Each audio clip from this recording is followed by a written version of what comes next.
guys, welcome back. My name is Rebecca and today I want to do digital art, more specifically Krita. Experience with digital art is very limited, not just with this software but just in general. I'm also a big advocate of trying out new things. Currently my favorite mediums are watercolors and just traditional art. I love the whole process of it, but I'm a big fan of trying out new things, especially if you're in a rut or something. So I was like at a point where I'm like, you know what?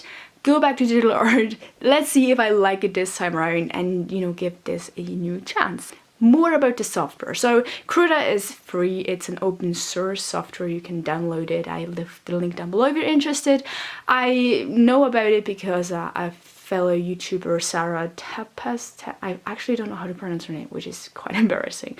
And she has beautiful artwork, digital art and watercolors, and she actually recently started oil painting, which is like, I want to do oil paintings. Like, she definitely inspires me to do more art. I'm not quite sure if she still uses Krita, but for the videos that she has, she just beautiful. Oh my god, she explains it very well about brushes and just her process, because that's different for everybody. I didn't really base myself too much on it, like I could have gone through more of the brushes and what she uses exactly. I just went into it more of a open mind because I don't know much about digital art. I think just similar software that I've used before would be GIMP, how it looks like, but I think especially as a beginner, you do not need too much. You do not need crazy effects. If you do use effects, if you do all of these things, it's worth it, then go ahead. Please invest in your art. It's just like getting a good sketchbook or getting good watercolors. I think it just goes hand in hand. But you know, I think you can get overwhelmed with just too much, and as a starter, Krita is definitely something you can try. Speaking of basics, the next step that I did was go online and search for some free brushes.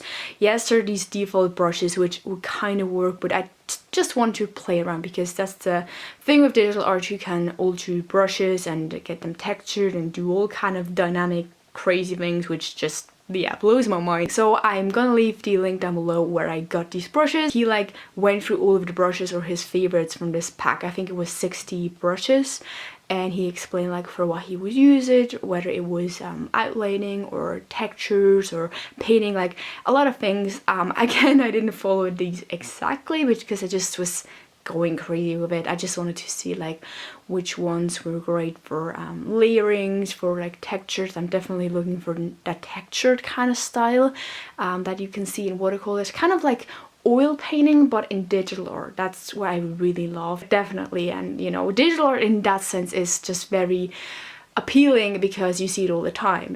Cartoons, movies, it's all everywhere, and you know, I like that aspect of it, but I wanted to have more of a loose kind of texture. Next thing that kind of drove me crazy a little bit is installing my very old tablet. I have a Wacom, again, don't know the pronunciation in this video.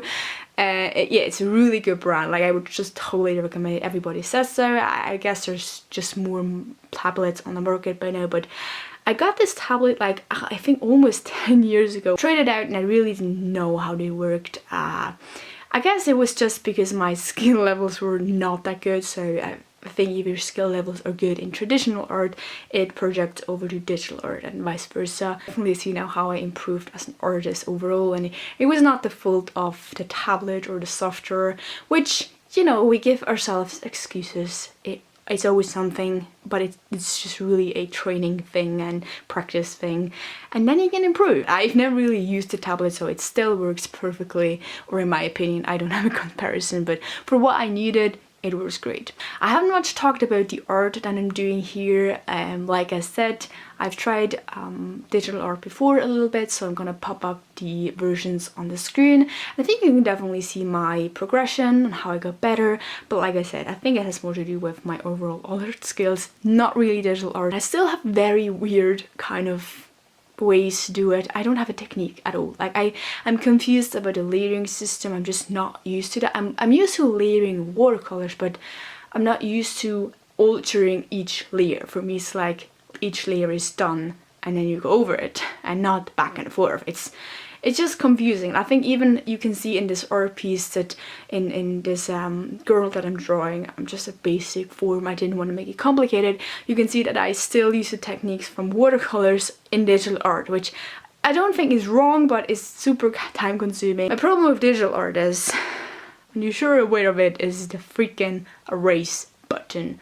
Oh my god, it drives me crazy. I spend so much time just going over each line and obsessing, and it just kind of drives me crazy. And I think that's the reason why I've left digital art before, because I'm like, I've been sitting here for over an hour and I have the outlines. This is just not okay. And with traditional art, you just have to go with it. You just have to go with the flow and just do it. And I didn't want to make this video in a discussion like what is better or so, and like I think that could be another video in itself. So yeah, that's overall how I did this painting. It's basic, but it just took me a long while. I don't, yeah, but it's done. And I think the next time will be better. Will I do more digital art?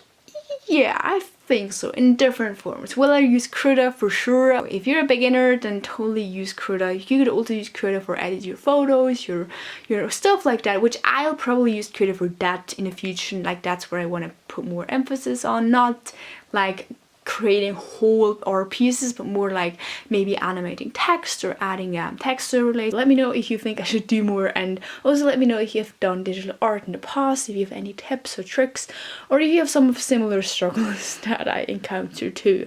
I would love to know. And otherwise, if you want to see more art from me, traditional art probably, then definitely subscribe. And if you want to see more finished art, definitely check out my Instagram where I post more regularly. That's it for today. I appreciate you so much for watching and subscribing. Thanks so much for watching, and I will see you soon. So goodbye!